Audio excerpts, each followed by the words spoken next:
campanha para a manutenção do nosso grupo. Participe acessando o nosso site. Olá, meus irmãos, meus amigos, especialmente nossos irmãos do Grupo Espírita Francisco Xavier. Estamos aqui para falar um pouquinho do nosso Evangelho, mais uma lição no dia de hoje. Acessem o nosso canal no YouTube, assistam às nossas palestras e estejam conosco. Então, como sempre fazemos, abrindo ao acaso o Evangelho segundo o Espiritismo, nos caiu hoje a lição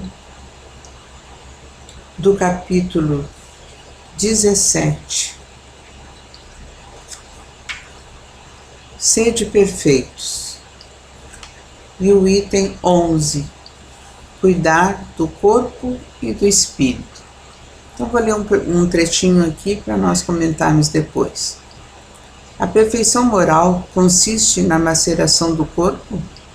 Para resolver esta questão, eu me apoio sobre os princípios elementares e começo por demonstrar a necessidade de cuidar do corpo, que segundo as alternativas da saúde e da doença, influi de maneira muito importante sobre a alma, que é preciso considerar como cativa na carne.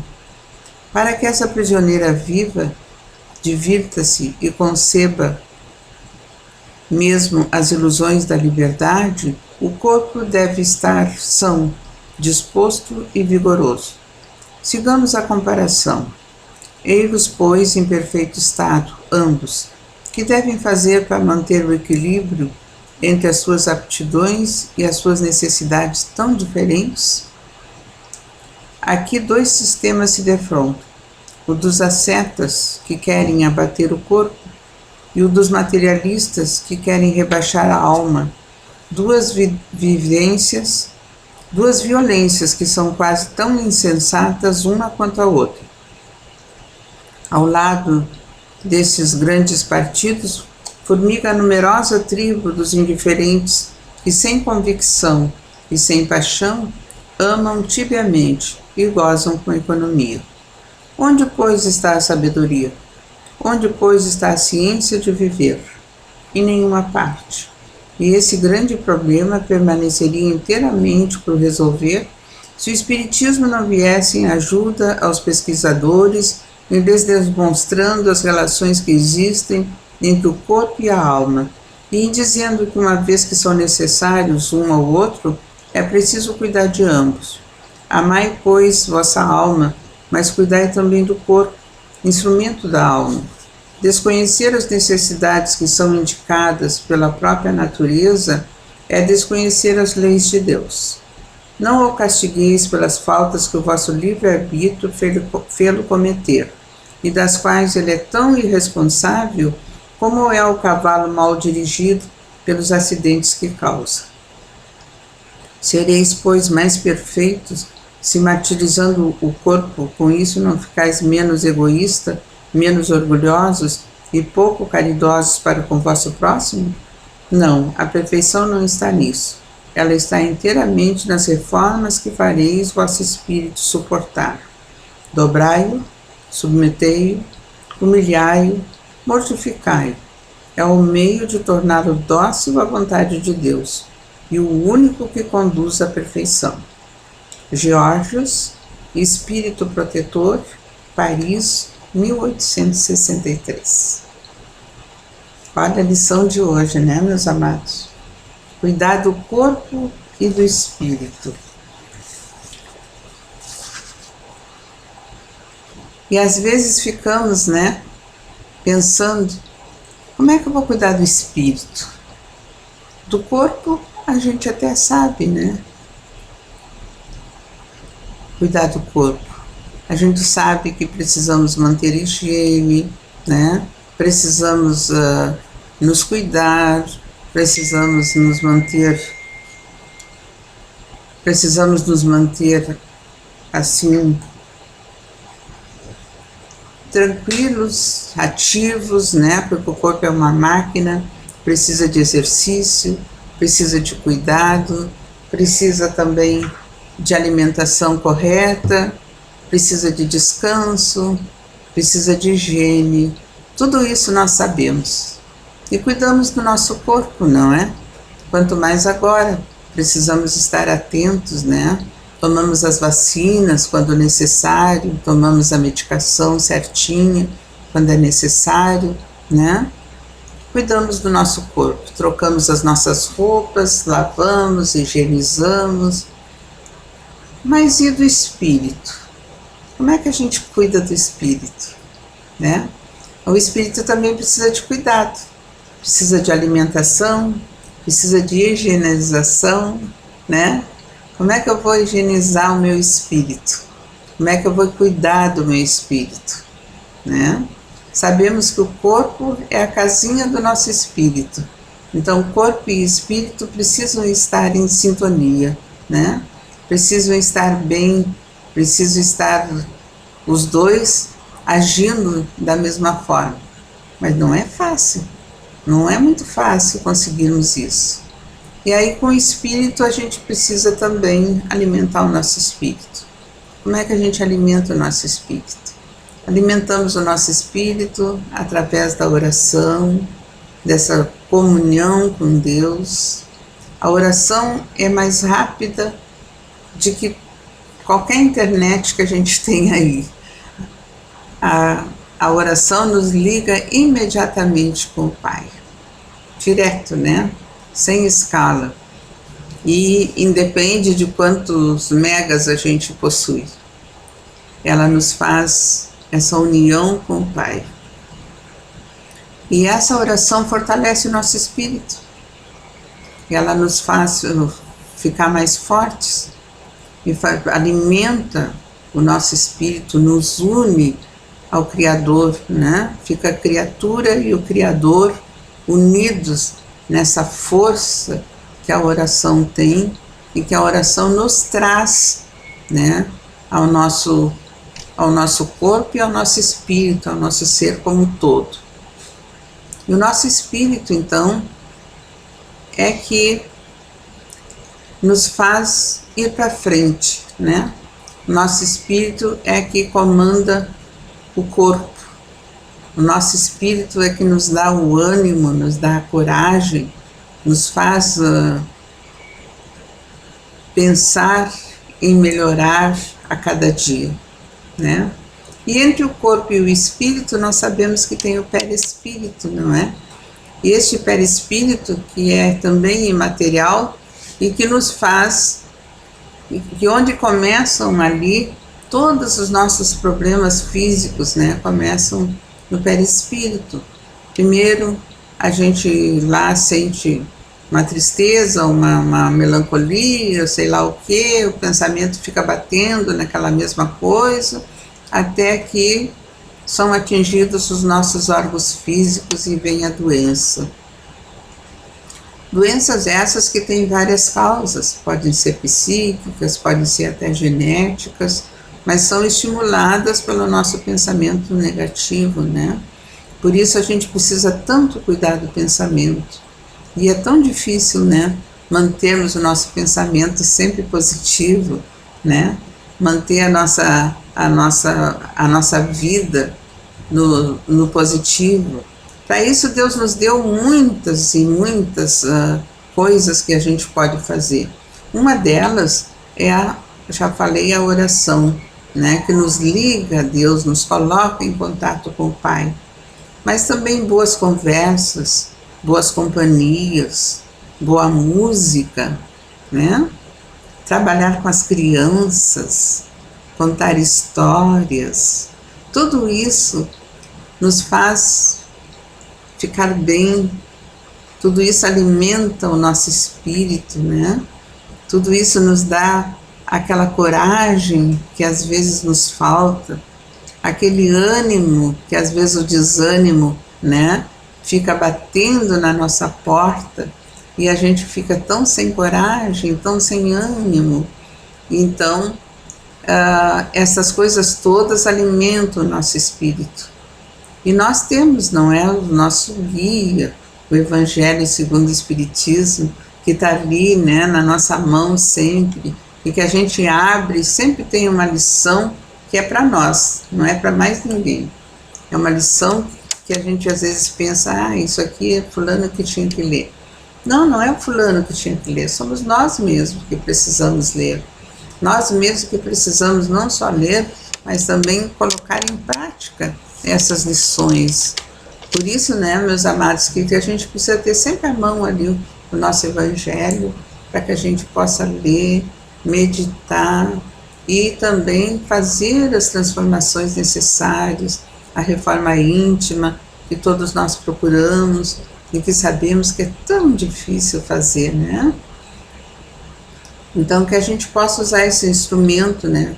Não só o Evangelho, mas com todas as obras básicas, né?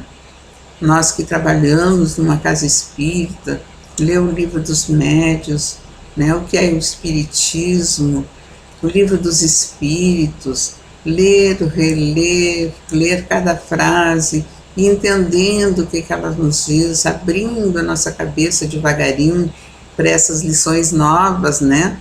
Não são tão novas assim, mas para cada um tem o seu momento. E que a gente possa, então, ir entendendo cada vez mais este amor do Cristo, né?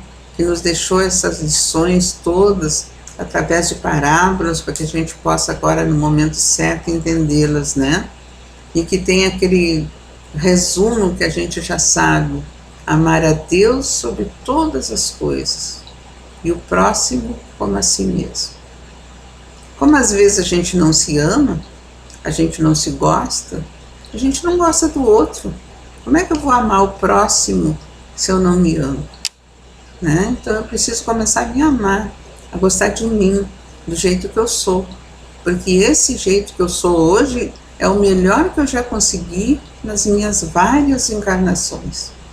E se eu não estou gostando de mim assim como eu sou, neste momento, que eu possa mudar, que eu possa realmente mudar para melhor, para que nas próximas encarnações eu venha melhor do que sou hoje e possa gostar de mim, né?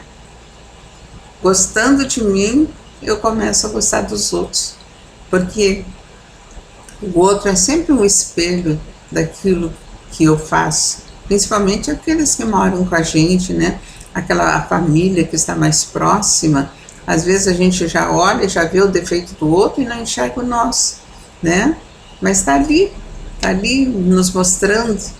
O outro está ali, às vezes, nos quase gritando para nós, para que a gente entenda como é que a gente é. E às vezes a gente não entende.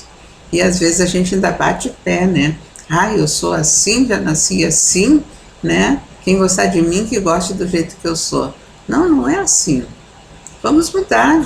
Se não está bem, se eu sou agressivo, vamos mudar esse comportamento, né? Se eu fico sempre criticando os outros, vamos mudar esse comportamento. Nós sabemos que a gente pode mudar. E sabemos também que às vezes a gente não muda porque não se deu conta, porque não teve aquele toque, né? Porque não leu nada que lhe mostre que precisa mudar, porque não convive com outras pessoas que já conseguiram mudar e vivem muito, muito melhor do que aquele que fica batendo na mesma tecla, achando que não tem como evoluir. Todos nós podemos evoluir. E estava vendo aqui no Livro dos Espíritos, sobre essa questão, nos diz assim, define-se geralmente a matéria como aquilo que tem extensão, pode impressionar os sentidos e é impenetrável. Essa definição é exata? Do vosso ponto de vista, sim, porque só falais daquilo que conheceis. Mas a matéria existe em estados que não percebeis. Ela pode ser, por exemplo, tão etérea e sutil que não produza nenhuma impressão nos vossos sentidos. Entretanto, será sempre matéria, embora não o seja para vós. Que definição poderia dar de matéria? A matéria é o liame que escraviza o espírito, é o instrumento que ele usa, é sobre o qual, ao mesmo tempo, exerce a sua ação. De acordo com isto, pode-se dizer que a matéria é o agente, o intermediário, com a ajuda do qual e sobre o qual o Espírito atua. O que é o Espírito? O Espírito é o princípio inteligente do universo. Qual a sua natureza íntima? Não é fácil analisar o Espírito na vossa linguagem. Para vós, ele não é nada, porque ele não é coisa palpável, mas para nós é alguma coisa. Ficai sabendo, nenhuma coisa é o nada, e o nada não existe. Espírito é sinônimo de inteligência? A inteligência é um atributo essencial do Espírito, mas um e outro se confundem num princípio comum, de maneira que para vós são uma e a mesma coisa. O Espírito é independente da matéria? Ou não é mais que uma propriedade desta, como as cores são propriedades da luz e o som uma propriedade do ar? São distintos, mas é necessária a união do Espírito e da matéria para dar inteligência a essa. Então, amados, somos corpo e Espírito. O Espírito, então, é a alma encarnada. Então, temos a nossa alma para cuidar, para exercitar as coisas boas, para introjetar dentro de nós tudo de bom que a gente possa aprender. E o nosso corpo, por incrível que pareça, ele mostra como é que está a evolução do nosso espírito. Por isso é tão necessário, se a gente quer um corpo direitinho, bonitinho, não sei o quê, vamos então endireitar o nosso espírito para que isso resplandeça no nosso rosto, no nosso corpo, no nosso sorriso. Então, meus queridos, era isso que nós tínhamos para hoje. Nós vamos então ler as preces e radiações. Que Deus nos abençoe, nos proteja, que a gente possa cuidar muito bem do nosso corpo, especialmente nessas fases de mudança que estamos vivendo, mas que também possamos cuidar do nosso espírito, para que ambos, estejam em sintonia e a gente possa ter uma vida mais tranquila. Preces e radiações. Irmãos, vamos unir nossas almas confiantes para dedicar nosso pensamento e sentimentos fraternos para quem precisa, quem está carente de saúde e de paz.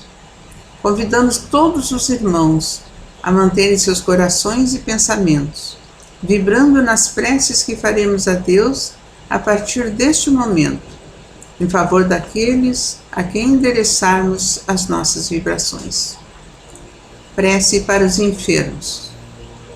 Neste momento, abrimos uma corrente de vibrações em benefício de nossos irmãos enfermos, que se encontram em nossas casas, em hospitais, casas de caridade e demais locais onde se acham passando por dolorosas provações.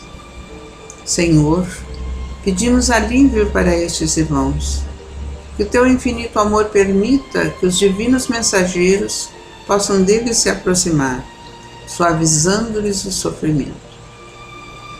Senhor, se as tuas leis permitirem, que possam recuperar a saúde e tenham muita coragem e esperanças sobre a tua misericórdia infinita. Prece para os desencarnados. Pai, lembramos com muito carinho dos nossos irmãos desencarnados, pedindo tuas bênçãos a esses irmãos queridos, que possam despertar para a realidade espiritual, sob a luz da verdade e de teu sublime amor. Que se esclareçam, se libertem de todas as perturbações, reanimem-se e progridam, envolvidos na força da tua amorosa proteção. Prece para os lares. Pai, precisamos que o teu amor ilumine os nossos lares, afastando as trevas da incompreensão, dos vícios, do sofrimento, das perturbações espirituais. Ajuda-nos, Pai, a compreender que somos todos teus filhos, formando uma família com quem temos a necessidade de aprender a amar, auxiliando-nos uns aos outros. Que em nossos lares reine a harmonia e a paz sob as tuas bênçãos divinas. Prece para a paz no mundo. Em Ti, Senhor, está a força suprema do bem e da paz que governa o universo. Abençoa os dirigentes de todas as nações, especialmente os do nosso país, que saibam governar bem sob a Tua proteção, no sentido da ordem e da fraternidade universal. Prece de encerramento. Graças, Senhor, por estes momentos felizes, pela assistência amorosa dos bons espíritos. Abençoa-nos, Pai. Seja feita a Tua vontade. Despede-nos na Tua paz. Que assim seja. Até outro dia, amados. Campanha para a manutenção do nosso grupo. Participe acessando o nosso site